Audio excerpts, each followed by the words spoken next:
হাসির রাজা, জ্ঞানের রাজা, রসিক রাজা। এবারে জন্মদিনে বড়ি বেগমকে চমকে দেওয়ার একটা উপায় বার করেছি। উজির, বলো তো দেখি কি উপায়? নবাবের সাজিশের হদিশ পাওয়া আমার বুদ্ধিতে নামুমকিন। বেশক বহুত বড়িয়া কোনো মতলব আছে।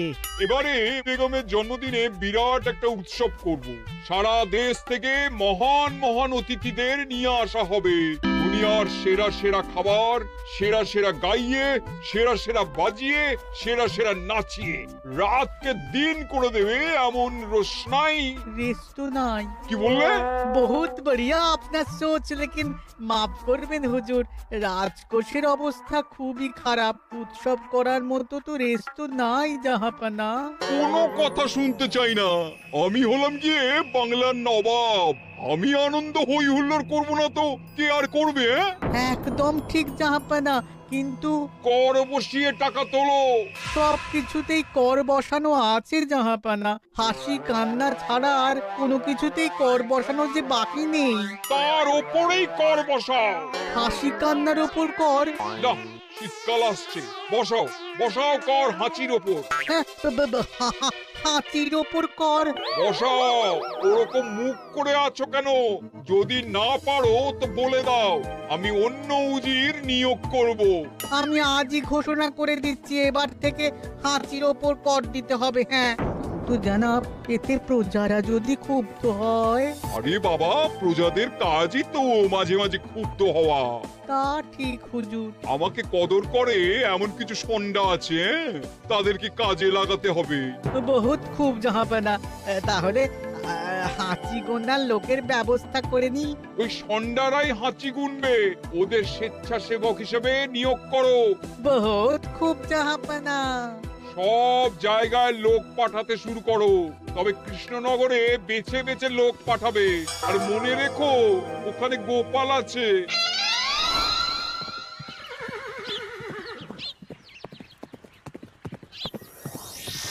সব জায়গায় কর আদায়কারী পাঠিয়ে দেওয়া হয়েছে জাহাপানা। আপনার কথা মতো তাদের বলে দেওয়া হয়েছে যে আদায় হওয়া করের 10% তাদের বেতন হিসেবে দেওয়া হবে। সুতরাং কর আদায়ে কোনো ঢিলেমি হবে না। বহুত আচ্ছা, বহুত আচ্ছা।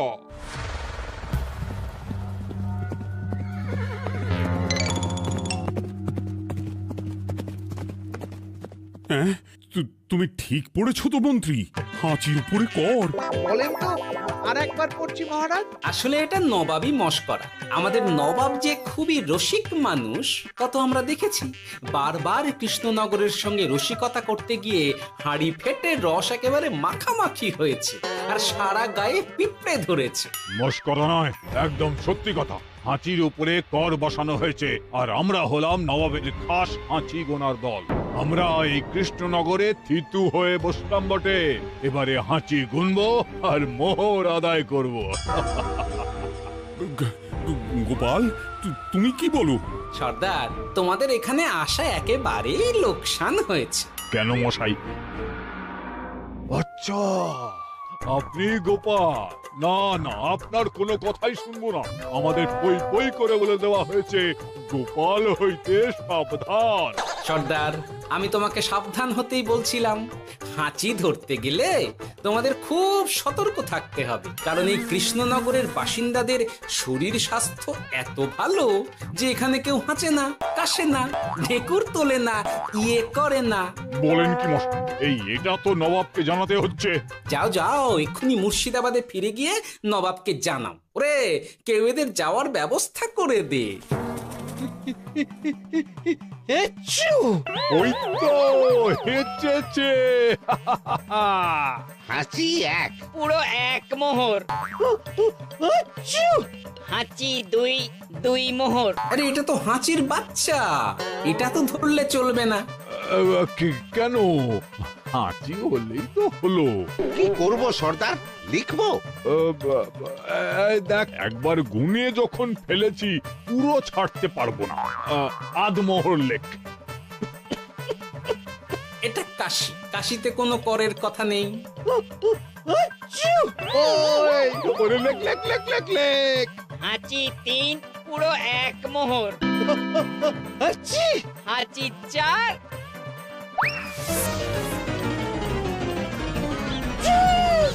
হাঁচি 5 লেখো। হাঁচি 6,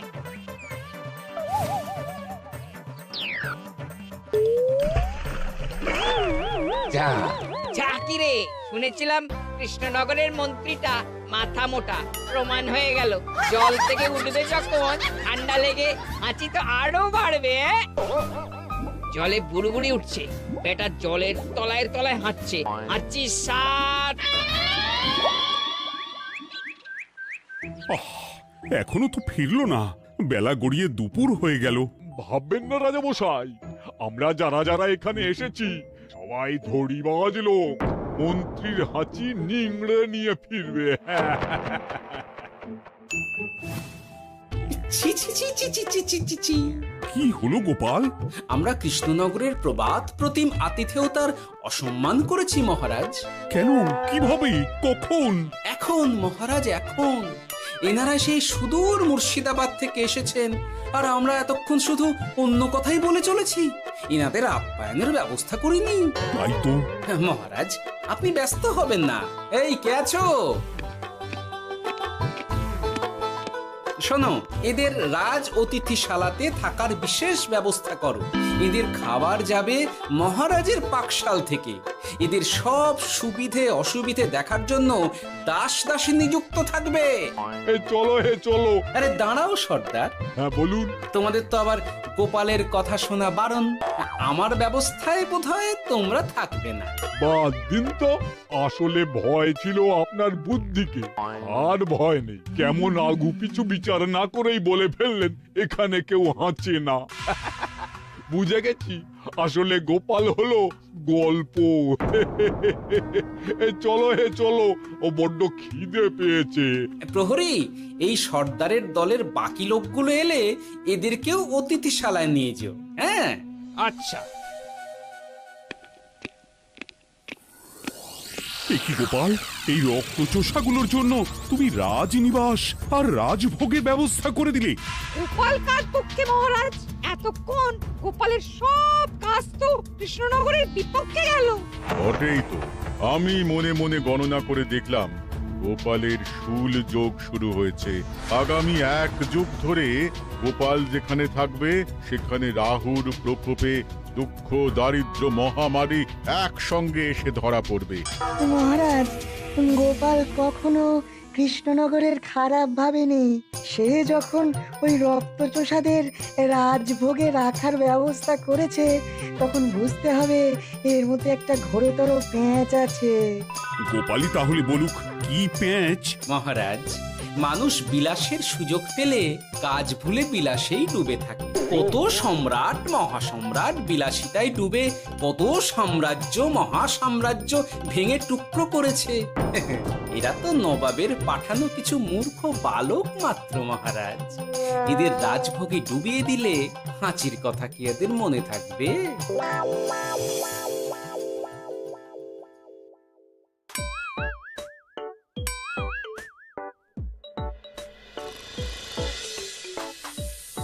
কি ব্যবস্থাপনা সব ঠিক আছে তো? হ্যাঁ হ্যাঁ, খাসা ব্যবস্থা হয়েছে। আপনারা আমাদের অতিথি বলে কথা, আরাম করুন।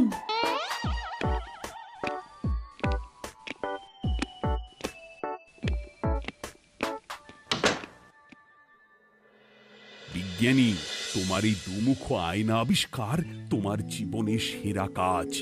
একদিক দিয়ে আয়না, অন্য দিক দিয়ে কাঁচ। কেউ জানতেই পারবে না যে তার উপর নজর রাখা হচ্ছে। অনবদ্য অনবদ্য। মহারাজের জয় হোক। কিন্তু মহারাজ, এই কৃতিত্বের মূল ভাগীদার আমাদের মন্ত্রী। তাই নাকি? হ্যাঁ মহারাজ, মন্ত্রীর দুমুখ কাজকর্ম দেখেই দুমুখ আয়নার কথা আমার মাথায় আসে। মুখ সামলে কথা বলো বিজ্ঞানী। ওরা শুনতে পাচ্ছে। যা চেঁচালেন 20 ইঞ্চির দেওয়াল ভেদ করে ওদিকে চলে যাবে কথা। এই কে যেন কাকে মুখ সামলে কথা বলতে বললো? ওই বাইরে কেউ বলেছে। এই তোমরা সবাই শোনো, অতিথিদের যেন আদর যত্নের ত্রুটি না হয়। আমি আর যাই, কাল সকালে আসবো, কেমন? গোপালকে নিয়ে নবাব আর উজির যেমন ভয় দেখিয়ে দিয়েছিল, গোপাল কিন্তু সেরকম নয়। এই তোরা কি বলিস? না না না না না না, গোপাল একটু ওই হাবা গোবা আছে দাদা। দেখো দেখি কেমন বুক পেতে দিয়েছে। এবার ওদেরই বুকে বসে ওদেরই দাড়ি ওপরাবো। গোপালের জবাব নেই, ঠিক সামলে দিল। মহারাজ, এই প্যাঁচটা আমার মাথাতেই এসেছিল, কিন্তু ওই যে নাকে মাছি ঢুকে গিয়েই সব বরবাদ হয়ে গেল। মহারাজ, এই পরিকল্পনা যদি মন্ত্রীর মাথাতে আগে এসে থাকে, তাহলে এদের মন্ত্রী আমার চেয়ে ভালো করে সামলাতে পারবেন মহারাজ। বটেই তো, এই দায়িত্ব আমি নিলাম মহারাজ।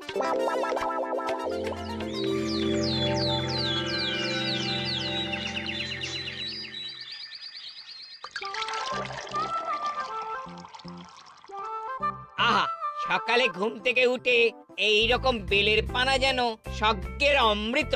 আছে আছে, আরো আছে।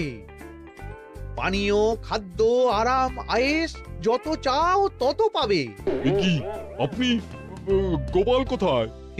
মহারাজ বিবেচনা করে দেখেছেন যে মহামান্য অতিথিদের পরিচর্যার ভার গোপালের মতো একজন ভাঁড়ের পক্ষে বহন করা সম্ভব নয়, তাই এই দায়িত্ব আমাকে দেওয়া হয়েছে। কিন্তু কোনো কিন্তু নেই সর্দার, আমি যে খানা পিনা নাচা গানা আমোদ আহ্লাদের ব্যবস্থা করেছি দেখে তুমি চমকে যাবে। দেখা নয় বিজ্ঞানী, এবার শুধু কাজের সময়। কাল মন্ত্রীর উপর ওদের ভার ছেড়ে দিয়ে কৃষ্ণনগরের যে সর্বনাশটি করেছো, কোনো কাজ করে আর সেটিকে সামলানো যাবে না। হ্যাঁ, আহা, তোমার দেখছি মন্ত্রীর উপরে একটুও আস্থা নেই। ঠিক কি প্যাচ করছো বলো তো? প্যাচের কথা পরে হবে, তোমাকে যত তাড়াতাড়ি সম্ভব হাঁচির ওষুধ আবিষ্কার করতে হবে। হাঁচির ওষুধ? হ্যাঁ, হাঁচির ওষুধ। ওভাবে দেখছো কি বন্ধু? তোমাদের কাজের সব দায়িত্ব এখন আমার কাঁধে। তোমরা আমোদ করবে আর আমি কর আদায় করে তোমার হাতে এনে তুলে দেব। সর্দার, এর মধ্যে একটা চাল আছে মনে হচ্ছে। কি আর আমি বুঝিনি। এখন কি করবে? বিশ্বাস করে আদায় উসুলের ভার এর উপরে ছেড়ে দেবে? পাগল নাকি? মন্ত্রী মশাই, বলো বন্ধু। বলছিলাম, আর দেরিতে কাজ কি?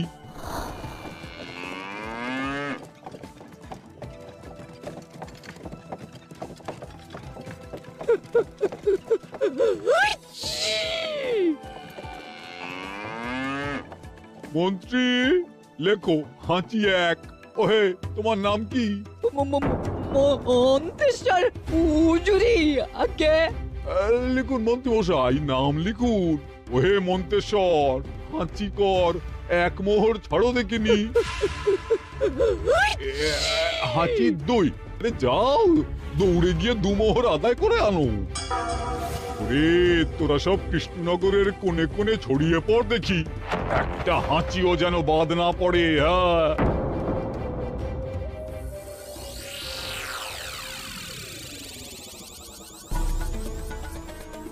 এটা হুজুরে আলাক বর্ধমান, খাম্বাস এবং কৃষ্ণনগর থেকে। চমৎকার চমৎকার। তাহলে গোপাল কিছু করতে পারেনি, আমাদের যুব শক্তি কৃষ্ণনগরকে পুরো নিংড়ে নিয়ে আসছে। মহারাজ কৃষ্ণচন্দ্রের একটা আবেদন আছে জানাব। এই হাঁচি করের 30% যদি ওই রাজ্যকে দেওয়া যায়, তাহলে আদায় উসুল আরো ভালো হবে। ওরা বলেছে যে আপনি যদি 30% দেন, তাহলে কর আদায় একেবারে জান লড়িয়ে দেবে। মঞ্জুর মঞ্জুর। আর একটা আর্জি আছে হুজুর, কৃষ্ণচন্দ্র কদিন বাদে নবাবকে কৃষ্ণনগরে আমন্ত্রণ জানিয়েছে। কেন? কৃষ্ণনগরের নবাব এবং তার উন্নয়ন উপলক্ষে এক মহোৎসব হবে। সেই সঙ্গে শহরে থাকা ইংরেজদের কাছেও নবাবের সৈন্য বলের এবং নবাব ও কৃষ্ণনগরের মধ্যে পারস্পরিক ভ্রাতৃত্বের সম্পর্কের বার্তাও পৌঁছে দেয়া যাবে। নবাবের অধীনস্থ রাজারা নবাবের শত্রু, এই রকম একটা ধারণা থেকে ইংরেজরা ইদানিং বেপরোয়া হয়ে উঠেছে, তাতে লাগাম উঠবে। বহুত খুব, মঞ্জুর মঞ্জুর মঞ্জুর।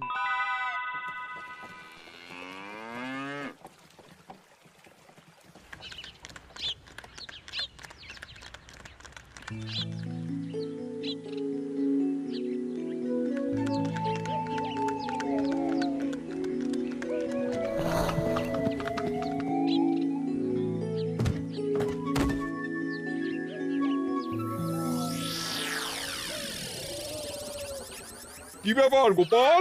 জাহাপনা বলুন, কি খিদমত করব? আমি যা বলবো তাই করবে। অবশ্যই জাহাপনা। क्या बात উজির, তুমি সাক্ষী, মহারাজ কৃষ্ণচন্দ্র আপনিও সাক্ষী। গোপাল আমাকে কথা দিয়েছে আমি যা চাইবো তাই করবে। গোপাল, তুমি আমার সঙ্গে মুর্শিদাবাদ যাবে। এখন থেকে আমার দরবারের বিদূষক হিসেবে থাকবে, কেমন? ওরে ওরে ওরে ওরে ওরে, তোরা বাজনা বাজা। এখন থেকে গোপাল আর কৃষ্ণনগরের নয়, গোপাল মুর্শিদাবাদের। চড়ছে বাজা।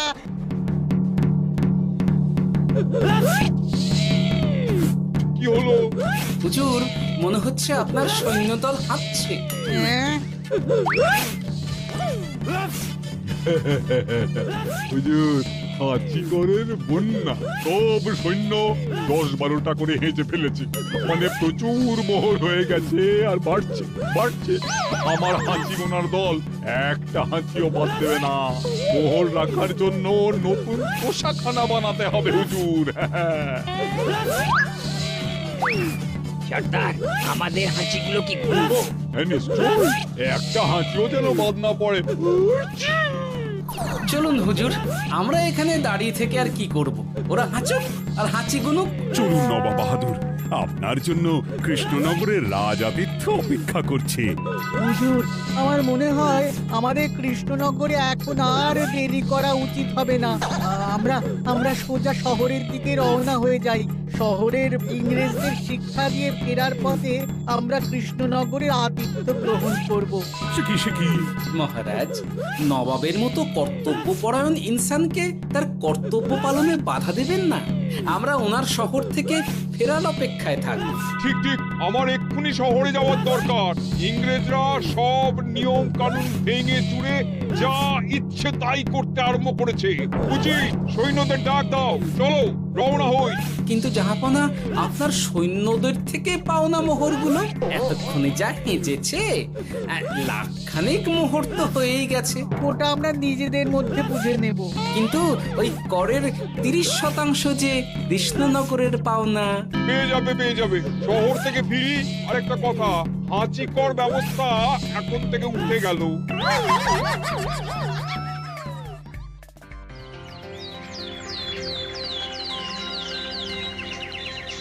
মহারাজ, কিভাবে গোপাল ভাঁড় মহাশয় নবাবের উন্মাদের মতো জারি করা ওই হাঁচিকর থেকে আমাদের সকলকে রক্ষা করেছেন তা আমরা সকলেই জানি।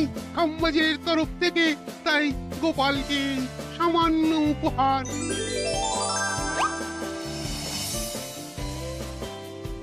ওহ গোপাল, সত্যি তোমার জবাব নেই। কিছুই হতো না যদি না বিজ্ঞানী ওই হাঁচি চূর্ণ আবিষ্কার করত। এই উপহারের অর্ধেক কিন্তু বিজ্ঞানী। সবই তো বুঝলাম, নবাবকে সৈন্য সহ নিমন্ত্রণ থেকে সৈন্যদলকে হাঁচি চূর্ণ মাখানো, চাঁদোয়ার তলায় ঢোকানো পর্যন্ত। কিন্তু চাঁদোয়া থেকে হাঁচি চূর্ণ ঝরে পড়লো কি করে, সেটাই তো বুঝলাম না। এটা তুমি বলো বিজ্ঞানী। শব্দের বাতাসে কম্পন তৈরি হয়। গোপালের হাততালিতে আমার ঘরের শাড়ি থেকে হাঁচির জন্য ঝরে পড়েছিল। এখানে চাঁদোয়া থেকে ঝরে পড়েছিল বাজনার শব্দে। কি ব্যাপার বিজ্ঞানী, তুমি এখন ছেলে খেলা করছো? হাঁচির ওষুধ হয়ে গেছে। হয়ে গেছে? মূল উপাদান তামাক গোলমরিচ আর আলকুশির গুঁড়ো। কাজ হবে। হাততালি দাও। কাজ হলো। ব্যাপারটা কি হলো? ওই শাড়িটাতে হাঁচি চূর্ণ মাখানো আছে, তোমার হাততালির শব্দের কম্পনে ঝরে ঝরে পড়েছে। একবার নাকের কাছে এলে পিঁপড়ে থেকে পিশাচ হাঁচতেই হবে, হাঁচতে হবেই হবে। নবাব যদি বাজনা বাজাতে না বলতো। আমাদের বাজনদাররা তৈরি ছিল মহারাজ। যাক, সবই ভালোই ভালোই মিটে গেল। যার শেষ ভালো তার সব ভালো। ব্যাস, এখন শুধু একটাই কাজ বাকি। নবাবের কাছ থেকে করের 30% বাবদ পাওনা মোহর মুর্শিদাবাদে গিয়ে নবাবের কাছ থেকে তুমি নিয়ে আসবে। আচ্ছা মহারাজ।